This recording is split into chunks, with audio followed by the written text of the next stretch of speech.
بسم اللہ الرحمن الرحیم وبہ نستعین وصلی اللہ علی نبینا محمد وعلی آلہ وصحابہ اجمعین وبعد۔ عزیز طلباء، آج الکبائر کا جو باب ہمارے اور آپ کے سامنے ہے، شیخ محمد بن عبد الوہاب رحمہ اللہ اس باب سے متعلق کہتے ہیں باب ما جاء فی زعموا، باب ما جاء فی زعموا، کہ زعموا سے متعلق یہ باب، زعموا سے متعلق یہ باب۔ اور آپ جانتے ہیں کہ زعم وہم و گمان کو کہتے ہیں، زعم وہم و گمان کو کہا جاتا ہے، اور اس کا تعلق یا کہ زعم کا اطلاق حق بات پر بھی ہوتا ہے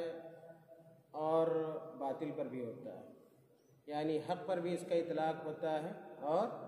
باطل پر بھی اس لفظ کا، اس کلمے کا اطلاق ہوتا ہے، لیکن اکثر و بیشتر اس کا استعمال اور اطلاق مشکوک چیز سے متعلق ہوتا ہے۔ مشکوک چیز یا ایسی چیز جس کے اندر کیا ہو، شبہ ہو، یا کہ ایسی چیز جو غیر واضح ہو، اس کے بیان کے لیے آدمی عربی میں زعم کا لفظ استعمال کرتا ہے۔ شیخ رحمہ اللہ اس باب سے ہمیں اور آپ کو یہ بتلانا چاہتے ہیں کہ ہر آدمی کو کسی خبر کو بیان کرنے سے پہلے، ہر شخص کو چاہیے کہ کوئی خبر بیان کرنے سے قبل اس خبر کی تحقیق کر لے اور اس خبر کی تفتیش کر لے، اور مکمل جب اس کو یقین ہو جائے کہ یہ خبر سچی ہے اور یہ حق بات ہے، درست بات ہے، اس کا تعلق باطل سے نہیں ہے، جھوٹ سے نہیں ہے، وہم و گمان سے نہیں ہے، شک اور شبے سے نہیں ہے، پروپیگنڈے سے نہیں ہے، تب جا کے اس بات کو آگے نقل کرے۔ بلا تحقیق کے کسی بات کو بیان کر دینا یہ اچھی عادت نہیں، بلکہ یہ بری خصلت ہے، جس سے اللہ رب العالمین نے بھی اور رسول اللہ صلی اللہ علیہ وسلم نے بھی اپنی حدیثوں میں منع فرمایا ہے۔ سب سے پہلے شیخ رحمہ اللہ نے وہم و گمان پر مبنی بات سے متعلق یا کہ اس کی نہی سے متعلق دو آیتیں پیش کی ہیں۔ شیخ رحمہ اللہ کہتے ہیں، اللہ رب العالمین نے بیان فرمایا اذ تلقونه بألسنتكم وتقولون بأفواهكم ما ليس لك به علم وتحسبونه هينا وهو عند الله عظیم۔ یہ سورہ نور کی آیت نمبر 15 ہے،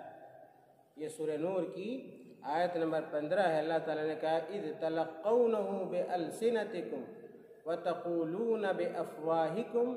ما ليس لكم به علم وتحسبونه هينا وهو عند الله عظیم۔ اس آیت کا ترجمہ یہ ہے کہ جب کہ تم اسے اپنی زبانوں سے نقل در نقل کرنے لگے، جب تم اسے اپنی زبانوں سے نقل در نقل کرنے لگے اور اپنے منہ سے وہ بات نکالنے لگے جس کی تمہیں مطلق خبر نہ تھی، وہ تم اسے ہلکی سمجھتے رہے، لیکن اللہ تعالیٰ کے نزدیک وہ بہت بڑی بات تھی۔ اس آیت کی تفسیر میں اگر آپ جائیں گے تو پتہ چلے گا کہ اس آیت کے ذریعے اللہ رب العالمین اپنے ان چند بندوں کو نصیحت کر رہے ہیں،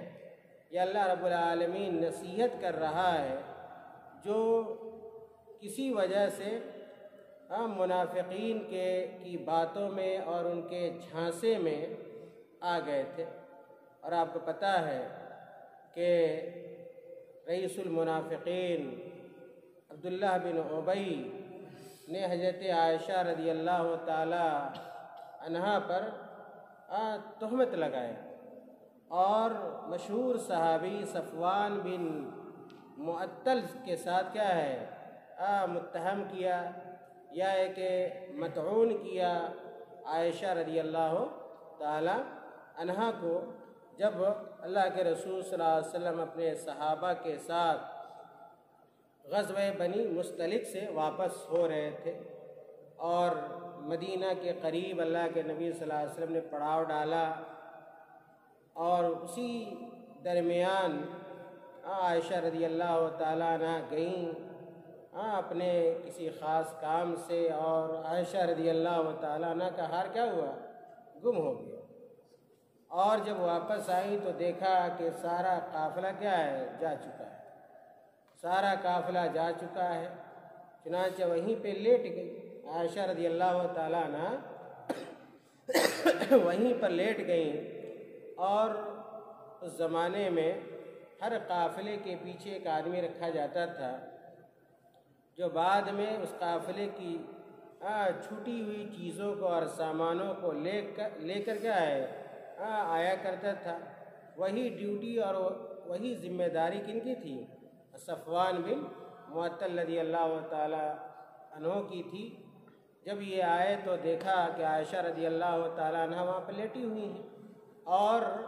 پردہ کی آیت کے نزول سے قبل صفوان رضی اللہ تعالی عنہ نے عائشہ رضی اللہ تعالی عنہ کو دیکھا تھا، پہچان لیا، اور زور سے اِنَّ لِلَّهِ وَإِنَّا إِلَيْهِ راجعون کہا۔ پھر اپنے اونٹ کو انہوں نے بٹھایا،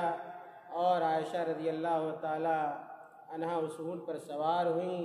اس اونٹ کے نکیل کو صفوان رضی اللہ تعالیٰ عنہ نے پکڑا، اور پھر لے کر وہاں پہنچے جہاں اللہ کے رسول صلی اللہ علیہ وسلم اور دیگر صحابہ کرام نے پڑاؤ ڈالا تھا۔ اس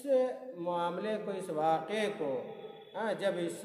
رئیس المنافقین عبداللہ بن ابی نے دیکھا تو اس خبر کو اس نے اچک لیا، اور پوری کوشش کی کہ کسی طرح عائشہ رضی اللہ تعالی عنہا کی عفت، ان کی عصمت، ان کی پاک دامنی کو داغدار کیا جائے، اور اس نے فتنہ کھڑا کر دیا۔ اسی لیے قرآن نے اس کو عفق سے تعبیر کیا ہے، عفق سے تعبیر کیا ہے، اور عفق کا معنی ہی ہوتا ہے الٹ دینے کے، یعنی کہ حق کو باطل بنا دیا جائے، سچ کو جھوٹ بنا دیا جائے، اچھے کو برا بنا دیا جائے۔ حالانکہ عائشہ رضی اللہ تعالیٰ عنہ کی شخصیت اس لائق تھی کہ ان کی عفت و پاک دامنی کی گواہی دی جاتی، اور ان کی عزت و آبرو کو بڑھایا جاتا، ان کی شان و شوکت کو دوبالا کیا جاتا، نہ کہ یہ کہ ان کی عزت و عصمت پہ ڈاکہ ڈالا جاتا۔ لیکن رئیس المنافقین عبداللہ ابن ابی نے ایسا کیا، اور بہت سارے لوگوں نے، بہت سارے منافقین نے اس کا ساتھ بھی دیا، اور چند صحابہ بھی اس واقعے میں کیا ہے شریک ہو گئے تھے، جیسا کہ آپ کو پتہ ہے حسان رضی اللہ تعالیٰ عنہ، مصطح، اور اسی طرح حمنہ بنت جہش رضی اللہ عنہ، یہ وہ لوگ ہیں جو اس واقعے میں شریک ہو گئے تھے، اور پھر ان لوگوں پہ حد قذف بھی جاری کیا گیا۔ خیر، یہ آیت جو شیخ رحمہ اللہ نے ذکر کی ہے، اسی واقعے کی طرف، یعنی واقع عفق کی طرف اس آیت سے یہ آیت اشارہ کرتی ہے۔ اور اس ضمن میں ہمیں یہ بھی دیکھنا چاہیے کہ انسان لاکھ کسی کو بدنام کرنے کی کوشش کرے، داغدار کرنے کی کوشش کرے، اس کی عزت اور عصمت سے کھیلنے اور کھلواڑ کی کوشش کرے، لیکن اللہ رب العالمین کیا ہے جب تک نہ چاہے اس کی عزت اور عصمت کو کوئی داغدار کیا ہے نہیں کر سکتا۔ اور یہی عائشہ رضی اللہ تعالی عنہا کے ساتھ بھی ہوا۔ اللہ رب العالمین نے ان کی برات سے متعلق آیتیں نازل فرما دی، اور اللہ رب العالمین نے آسمان سے ان کی برات سے متعلق حقائق وعدے کیے ہے کہ آیتیں کیا ہے نازل فرمائی جو دن قیامت تک جو آیتیں کیا ہے تلاوت کی جاتی رہیں گی۔ اس طرح ان دشمنوں کا خواب شرمندہ تعبیر نہ ہوا۔ اور حالانکہ سیرت کے اندر، تاریخ کے اندر، حدیث کی کتابوں کے اندر ہے کہ اللہ کے رسول صلی اللہ علیہ وسلم 1 مہینہ تک کیا پریشان ہے، اس واقعوں کو لے کر 1 مہینہ تک پریشان رہے۔ خود عائشہ رضی اللہ تعالی عنہا پریشان نہیں، ان کو سمجھ میں نہیں آ رہا تھا کہ کیا ہو گیا ہے، کیا کریں، اور ان کو جس چیز کی خبر بھی نہیں تھی، اور اس چیز سے متعلق ظالموں نے بازار میں اور جگہ جگہ کیا ہے ان کے خلاف کیا ہے باتیں کیا ہے پھیلا رکھی تھی۔ خیر، تو اللہ رب العالمین نے اسی سیاق میں کہا کہ جب کہ تم اسے اپنی زبانوں سے نقل در نقل کرنے لگے اور اپنے منہ سے وہ بات نکالنے لگے جس کی تمہیں مطلق خبر نہ تھی، یعنی یہ کہا جا رہا ہے، اشارہ کیا جا رہا ہے ان صحابہ کرام کی طرف جو اس میں کسی وجہ سے شامل ہو گئے تھے کہ جس چیز کے بارے میں آپ کو خبر نہیں تھی آپ ان چیزوں کو کیا ہے نقل کرنے لگے تھے، گو تم اسے ہلکی سمجھتے رہے۔ اللہ تعالیٰ کہہ رہا ہے کہ یہ معاملہ تمہارے لیے یہ تم لوگوں کے لیے آسان تھا یا سہل تھا، یا ہے کہ بہت ہلکا معاملہ تھا، لیکن یہ معاملہ اتنا ہلکا کیا ہے نہیں تھا، یہ اللہ کے رسول صلی اللہ علیہ وسلم کی ذات سے متعلق یہ معاملہ تھا۔ حضرت عائشہ رضی اللہ تعالی عنہا کو متہم کرنا دوسرے ایک طرح سے اللہ کے نبی صلی اللہ علیہ وسلم کو کیا کرنا تھا، متہم کرنا تھا۔ آپ صلی اللہ علیہ وسلم کے گھرانے کا معاملہ تھا، ازواج مطہرات کا معاملہ تھا، اور حرم رسول صلی اللہ علیہ وسلم کا معاملہ تھا۔ اللہ تعالیٰ نے کہا یہ اس چیز کو، اس واقعے کو تم ہلکی سمجھتے رہے، لیکن اللہ تعالیٰ کے نزدیک وہ بہت بڑی کیا ہے چیز تھی۔ اسی وجہ سے اللہ رب العالمین نے عائشہ رضی اللہ تعالیٰ عنہ کی برات سے متعلق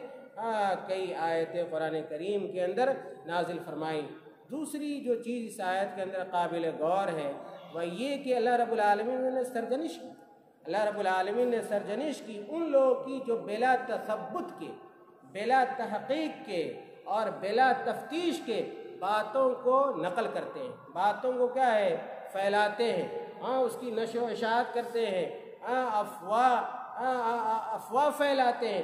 پروپیگنڈا کرتے ہیں۔ اور میں نے کہا یہ کیا ہے مذموم صفت ہے، مذموم صفت ہے، مذموم وصف ہے، بری عادت ہے، بری خصلت ہے۔ اور افسوس کے ساتھ کہ آج بہت سارے لوگ، بہت سارے مسلمان مرد اور خواتین، عورتیں اس بیماری کے اندر ملوث ہیں، اور بلا تحقیق کی خبروں کو پھیلایا جاتا ہے، عام کیا جاتا ہے، جس سے لوگ کیا ہے پریشان ہوتے ہیں، لوگوں کو اذیت لاحق ہوتی ہے۔ اس لیے ایسی باتوں سے، ایسی خبروں سے جو بے تکی باتیں ہوں، جس کا جو بے اصل باتیں ہوں، یا ایسی باتیں جن باتوں کا حقیقت سے کوئی تعلق نہ ہو، قطعی طور پر لوگوں کے اندر ایسی باتیں پھیلانی نہیں چاہیے۔ شیخ رحمہ اللہ نے اس حوالے سے جو دوسری آیت ذکر کی ہے، اللہ رب العالمین نے بیان فرمایا، بہت مشہور آیت ہے، یا ایھا الذین آمنوا ان جاءکم فاسق بنبأ فتبینوا، یہ سورۃ الحجرات کی آیت نمبر 6، بہت ہی مشہور آیت۔ اللہ تعالیٰ نے کہا یا ایھا الذین آمنوا، اے وہ لوگو جو ایمان لائے ہو، اے ایمان والو، اگر تمہیں کوئی فاسق خبر دے تو تم اس کی اچھی طرح تحقیق کر لیا۔ اگر کوئی فاسق آدمی، کوئی فاجر آدمی، کوئی گنہگار آدمی، دین سے دور آدمی، غیر ثقہ آدمی، غیر معتمد آدمی اگر آپ کو کوئی خبر پہنچاتا ہے کسی کے حوالے سے تو آپ صرف سن کر اس پر اعتماد نہ کر لیجیے، سن کر بھروسہ نہ کر لیجیے، بلکہ آپ اس خبر کی کیا کریں، پڑتال کریں، جانچ کریں، تحقیق کریں، تفتیش کریں۔ اگر اس واقعے سے متعلق خبر سچی ہو تو آپ اس پر عمل پیرا ہوں، یا کہ کسی دوسرے کو نقل کریں۔ اگر وہ خبر جھوٹی ہے تو آپ اس سے دور رہیے، اور لوگوں کو بھی اس خبر سے دور رکھنے کی کوشش کیجیے۔ اللہ تعالیٰ نے کہا فتبینوا، اس خبر کی آپ تحقیق کر لیا کرو۔ خیر ان دونوں آیتوں سے یہ بات معلوم ہوتی ہے کہ آدمی کو ظن کی بنیاد پہ، صرف کیا ہے گمان کی بنیاد پہ یا ایک تخمین کی بنیاد پہ، شک کی بنیاد پہ، شبہ کی بنیاد پہ کسی خبر کو نقل نہیں کرنا چاہیے، کسی خبر کو شائع نہیں کرنا چاہیے، اس کی اشاعت نہیں کرنی چاہیے۔ شیخ رحمہ اللہ نے ان دونوں آیتوں کے بعد دو مختصر سی، دو چھوٹی سی حدیث کا بیان کی ہے۔ سب سے پہلی حدیث اس باب کے حوالے سے جس کے راوی ابو مسعود اور حذیفہ رضی اللہ تعالی عنہما ہیں، مرفوعاً اس حدیث کو نقل کرتے ہیں کہ اللہ کے رسول صلی اللہ علیہ وسلم نے بیان فرمایا، بئس مطیۃ الرجل زعموا، بئس مطیۃ الرجل زعموا، کہ زعموا آدمی کی بہت بری کیا ہے سواری، زعموا لفظ زعموا یعنی گمان، وہم کی بنیاد پہ کوئی بات کہنا، کسی بات کو نقل کرنا، یا کہ شک اور شبہ کی بنیاد پہ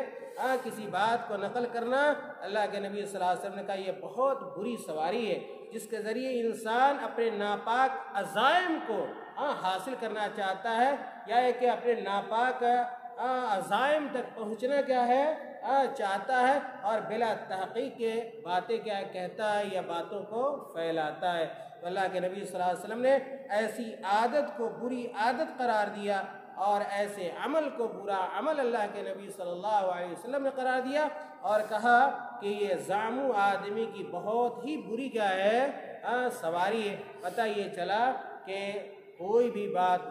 ظن کی بنیاد پہ اور غیر تحقیقی بات ہمیں نہیں کہنی چاہیے۔ اللہ کے نبی صلی اللہ علیہ وسلم نے ایسے عمل کی مذمت بیان کی ہے، اور یہ جو روایت ہے سنن ابو داؤد کی روایت، سنن ابو داؤد کی روایت ہے، اور اس کی سند صحیح ہے، اس کی سند صحیح ہے۔ دوسری اور آخری حدیث جو شیخ رحمہ اللہ نے اس باب کے حوالے سے نقل کی ہے وہ صحیح مسلم کی روایت۔ حضرت ابو ہریرہ رضی اللہ تعالیٰ عنہ اس حدیث کے راوی ہیں، بارہا آپ لوگوں نے اس حدیث کو سنا ہوگا۔ آپ صلی اللہ علیہ وسلم نے بیان فرمایا، کفا بالمرء کذبا ان یحدث بکل ما سمع، کفا بالمرء کذبا کہ آدمی کے جھوٹا ہونے کے لیے یہی کافی، آدمی کے جھوٹا ہونے کے لیے یہی کافی ہے، اگر اور جھوٹ نہ بولے، صرف اتنا یہی کام کرتا ہے کہ ہر سنی ہوئی بات کو کیا ہے نقل کر دیتا ہے، ہر سنی ہوئی بات کو دوسروں تک پہنچا دیتا ہے، اور ہر سنی ہوئی بات پر عمل پیرا ہو جاتا ہے، تو اس آدمی کے جھوٹا ہونے کے لیے یہی کیا ہے کافی ہے۔ کیوں؟ اس لیے کہ ہر سنی ہوئی بات کیا ہے سچی نہیں ہوتی، ہر سنی ہوئی بات سچی نہیں ہوتی ہے۔ اس لیے آدمی کو چاہیے کہ اگر کوئی بات سنتا ہے کسی سے، کسی کے حوالے سے اگر سنتا ہے، مثال کے طور پر آپ تک یہ بات پہنچتی ہے کہ فلاں صاحب نے آپ سے متعلق یہ بات کہی ہے، آپ کو گالی دیا ہے، آپ کو برا بھلا کہا ہے، آپ کا یہ حق دبا لیا ہے، تو پہلے آپ اس کی تحقیق کیجیے، قبل اس کے کہ آپ کوئی اقدام کریں، کوئی فیصلہ لیں، کوئی قرار لیں، کسی نتیجے تک پہنچیں۔ آپ کے لیے ایک مسلمان ہونے کے ناطے یہ ضروری ہے کہ آپ اس خبر کی اچھی طرح تحقیق کر لیں، اور جب آپ کو اعتماد ہو جائے، یقین ہو جائے کہ اس کی خبر یہ درست ہے، صحیح ہے، پھر آپ کیا ہے کوئی اقدام کریں، بلا تثبت کے، بلا تحقیق کے اور بلا تفتیش کے کوئی اقدام کرنا خود کیا ہے یہ آدمی کی ندامت کا اور شرمندگی کا باعث ہوتا ہے۔ قرآن میں اللہ تعالیٰ نے کہا کہ عین ممکن ہے کہ آپ بلا تحقیق کے کوئی کام کرو جس سے کسی کو اذیت لاحق ہو جائے، اور بعد میں آپ کو پچھتانا پڑے، بعد میں آپ کو افسوس کرنا پڑے، بعد میں آپ کو شرمندگی اٹھانی پڑے، بعد میں آپ کو اس آدمی سے جا کر کیا ہے معافی مانگنے کی ضرورت پڑ جائے۔ اس لیے قبل کہ یہ مرحلہ آئے آپ پہلے ہی کیا ہے سوچ لیجئے، سمجھ لیجئے، خبر کی تحقیق کر لیجئے، شک کی بنیاد پہ کوئی فیصلہ نہ کیجئے، یا کہ وہم اور گمان کی بنیاد پہ کوئی فیصلہ کیا ہے نہ کیجئے۔ اگر اس حدیث پر اور اس طرح جو آیتیں گزری ہیں ان آیتوں پر اگر آدمی عمل پیرا ہو جائے تو بہت ساری سماجی برائیاں، معاشرتی برائیاں، گھریلو برائیاں اور مصیبتیں انسان کی ختم ہو جائے۔ آج بہت ساری پریشانیاں سماج کے اندر، معاشرے کے اندر، خاندانوں کے اندر صرف اسی وجہ سے کہ ان کا جو معاملہ ہوتا ہے گمان کی بنیاد پہ ہوتا ہے، وہم کی بنیاد پہ ہوتا ہے، شک اور شبہ کی بنیاد پہ ہوتا ہے، اور ذرہ برابر اس کے اندر کیا ہے، تثبت نہیں ہوتا ہے، تحقیق نہیں ہوتی، تفتیش نہیں ہوتی۔ اس لیے آدمی کو کان کا کچا نہیں ہونا چاہیے، کان کا کچا نہیں ہونا چاہیے، اور ہمہ شمہ کی بات سن کر فیصلے اور نتیجے اخذ نہیں کرنے چاہیے۔ اللہ تعالیٰ سے دعا ہے کہ اللہ تعالیٰ ہمیں اور آپ کو نیک عمل کی توفیق عطا فرمائے۔ اللہ تعالیٰ ہمیں اور آپ کو اس بات کی توفیق دے کہ ہم خبروں کی تحقیق کریں، ہم شک کی بنیاد پہ، شبہ کی بنیاد پہ، زعم کی بنیاد پہ کوئی فیصلہ نہ کریں، اور اللہ تعالیٰ ہمیں حق کو حق سمجھنے اور ناحق کو ناحق سمجھنے، باطل کو باطل سمجھنے کی توفیق عطا فرمائے۔ آمین وآخر دعوانا الحمد للہ رب العالمین۔